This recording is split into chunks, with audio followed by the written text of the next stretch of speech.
Well, we had a total of 7 attempts at stealing lead from the roof. It's all been restricted to this north aisle roof because it's well hidden from the public. So they just blatantly came in, climbed up and got the lead? That's right. The lead is very heavy when they've rolled it up, and they must have thrown it over the side because occasionally we found indents in the grass verges round the outside of the wall. We normally have found that the roof has been damaged, and you can look through the wood rafters and see the sky, and you know you're in trouble. And the next thing we have to do is to clear all the furnishings out of the way so they don't suffer water damage, because it actually streams through if you get any heavy rain. We knew of the thefts here at this church, and so on behalf of Leicestershire Police we started a pilot project where we provided a methodology for churches to follow on protecting themselves against lead theft and theft of belongings from inside the church. The basic problem we've had is, as I say, we wanted to be able to tell people that there was smart water. Once the smart water was installed, we put some labels out, but it made no difference. They just kept coming back because it was so easy for them to come in and take the lead and van it away. The purpose of the cameras is to detect intruders on the aisle roofs from which the lead has been stolen in the past. And the trick is to be able to distinguish between human intruders and animals such as birds, which could cause false alarms.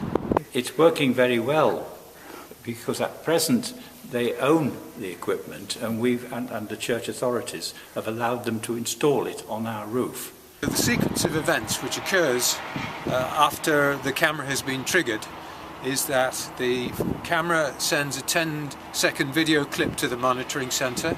The monitoring centre raises an alarm, the purpose of which is to alert the police and the church authorities. Ultimately, we'll take it over and carry on with the surveillance costs, which are relatively minor compared with the thousands we've paid over the years for repairing the lead. The crucial thing about this whole process is that we, through our report, help church wardens understand how to protect their churches. We've had 2 sets of window damage. One was in the vestry, in the porch, and both sides were beaten in badly by a group of children, young adults, because they were interfering with some kids that were courting in the porch before we locked the porch outer door. The other case was again some youngsters came in and attacked the north aisle end window. And they completely beat it out, crawled through, and then came into the vestry and removed the safe from its encasted position in the vestry. On this particular church, our best suggestion was 4 small infrared cameras that would remote GSM dial to a monitoring station. But any other church, that may not be the best solution. For example, you can use prickly planting around a church at very little cost to help keep intruders out. So you've got to look at every church as its own environment and select a solution that's good for that church. Well, covering the costs has been difficult. One of the biggest robberies we had, we did get money by claiming back from our insurer. But the penalty for doing that is you lose your no claims bonus. And so the ultimate cost of the repair is vastly exceeded by the increase in insurance premiums that you have to live through for 5 years to get back to where you were. We're very aware that churches are very much up against it for funding.